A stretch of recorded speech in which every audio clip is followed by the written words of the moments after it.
Kébé ak Khady Ngom ñoo ko téye buñ ko jàppalee woon comme niñ ko jàppalee rek kon dina flancher ñun ñu ngi woon ci biti di ñaan duñu nelaw guddi duñu nelaw bëccëg policiers yi itam ñu ngi leen di rendre hommage parce que policiers yi dañ doon waxtaan ak ñoom dañuy génn di waxtaan ak policiers yi dañu doon wax ne lii dañ leen ko sant waaye bu ñu sañoon duñu ko def te man dama koy wax boo waxee ñu ne ay affaire wàllu waasoo wala doora policiers yi daf ci bare ñi nga xam ne ñii ay Casamance la ñu woon di ma wax ne ma gis nga maman ne t'en fais pas kenn du ko def dara au contraire buñ ko jëlee dugal ko ci suñu char de combat yi sax protection la pour Ousmane Sonko donc ñu ngi gërëm di sant waa koñ bi yëpp ñi dëkk waa cité Kër Góor gi te rue bi dañ ko war a tuddee rue du 8 février rue de la révolution rue de la résistance patriotique lañ ko tuddee te dinañ ko tuddee sax parce que bés bu ñu changé maire bi Cordo bu ñu changé fii mairie bi dinañ fi ériger une stèle waaw dañ fiy ériger une stèle fii pour commémorer cette journée là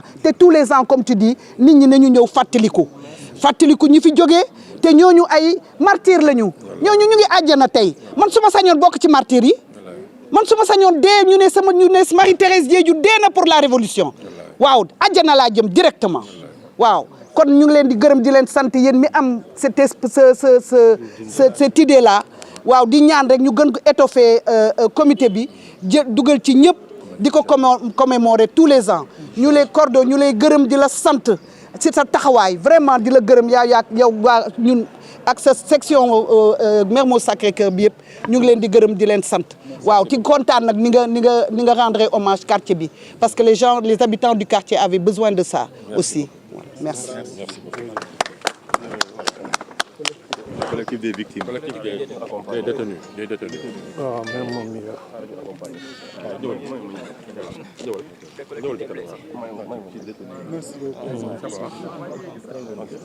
bonjour, assalamu alaikum. Je salue tout le monde. Je m'appelle Abdoulaye Diène et je faisais partie des 19 détenus du 8 février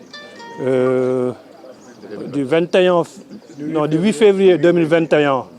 Bon, on était 19, mais au début, en garde à vue, on était une quarantaine.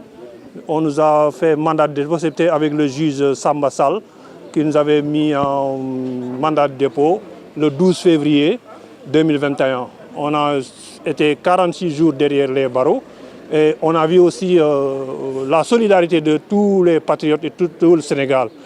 Ce jour-là, on s'est levé parce qu'on avait senti que Macky Sall voulait tout de suite s'en défaire avec Ousmane Sonko.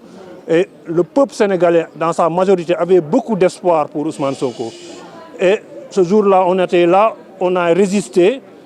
On rend hommage aussi l'homme Ousmane Sonko, parce que s'il n'était pas debout, comme l'a dit le coordonnateur, parce que le projet allait être aux oubliettes. Mais vraiment, on l'a vécu avec beaucoup de dignité. Et on remercie le PASTEF, la section Mermoz Sacré-Cœur, qui ont eu cette initiative-là, parce qu'il ne faut pas laisser de vide. La révolution va être racontée. Et si on laisse le vide, d'autres gens vont venir raconter autre chose.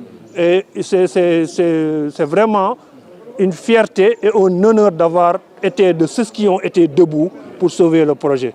Je vais un peu citer le nom des 19 pour qu'on retienne les noms. Il y a Mohamed Ndoye, Amadou Dé, Abdoulaye Faye, Mamadou Konté, Mornian, Pape Malik Sek, Labatouré, Sekoundour, Omar Diouf, Ousmane Diop, Diomaye Diafat, Wando Sissé, Cheikh Bassirou Sané, Mamadou Sarr, Edouard Diatta, Mohamed Cham, Noah Sambou, Ousseynou Dia et Abdoulaye Diène. Et vraiment, ils ont été debout. Ils ont payé en prison, mais il y avait d'autres combattants qui étaient sur le terrain. Et on compte peut-être les recenser. Il y en a qui sont dans les listes. Et on les fera rentrer dans l'histoire. Il faut ériger aussi des mémorials pour les victimes, pour les martyrs. On y travaillera, Inch'Allah. On aimerait avoir le ressenti que vous avez. Non seulement le projet est passé, mais aujourd'hui, on se rappelle de ces moments douloureux. En tant que victime, qu'est-ce que vous ressentez personnellement? Oui, parce qu'au début, c'était vouloir nous faire peur. En prison, les premiers jours, on nous a mis en paquetage. Après, ils ont un peu desserré l'étau, ils nous ont un peu dispatchés dans plusieurs chambres au Cap Manuel. Même les Abbas Fall et les Biram Souley, ils nous ont rejoints là-bas, on était dans la même chambre. Après, on a eu un traitement un peu allégé. On a eu aussi l'assistance de Pastef qui nous ont envoyé beaucoup de choses derrière les barreaux.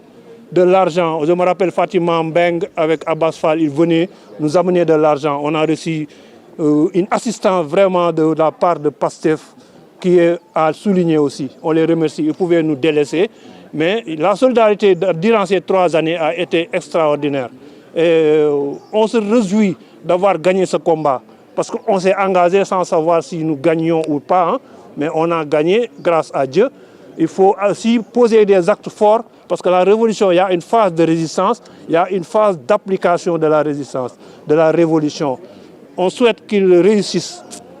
Parce que tout le Sénégal, toute l'Afrique, même les pays d'autrui, ils ont l'œil sur le Sénégal. On doit réussir, on ne doit pas passer à côté. Inch'Allah. Si Olofan, lan mooy sa yëg-yëg yow mi nga xam ne nga bokk si ñi nekkoon les premières victimes tey ñu leen ñu commémorer. waaw am mbégte bu bëri rek parce que engagé woon nañu xamuñu woon ni dinañ arrivé si à ça joxe nañu suñu lépp pour projet bi ñu sauver ko am ay attentes yu bëri nag ñun.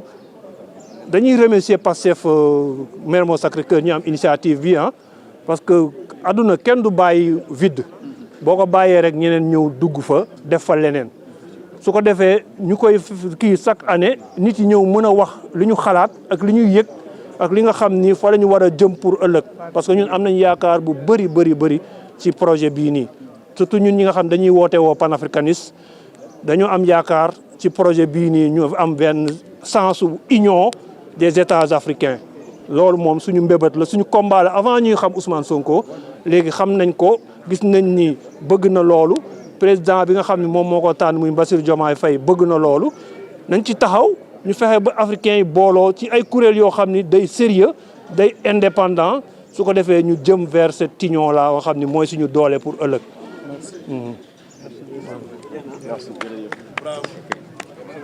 C'est tout, hein? Ana bay, non?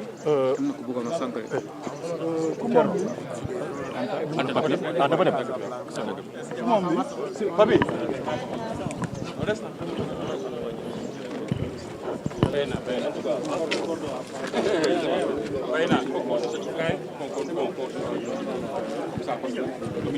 voilà mu ngi noonu comme ni ngeen ko gisee noonu rek mu nekkoon kon li nga xam ne moom moo nekkoon waa patriotes yi Mermoz fii si cité Kër Gorgui doon amal li nga xam ne mooy commémoration li nga xam ne moom mooy 8 février 2021 bi nga xam ne lépp fii la démarré woon doon amal li nga xam ne mooy seen i ñaan ak kàddu yi nga xam ne kon yëkkati nañ ko donc di leen sant di leen gërëm di leen jox dig daje ba beneen yoon incha allah si Seneweb TV jërë ngeen jëf.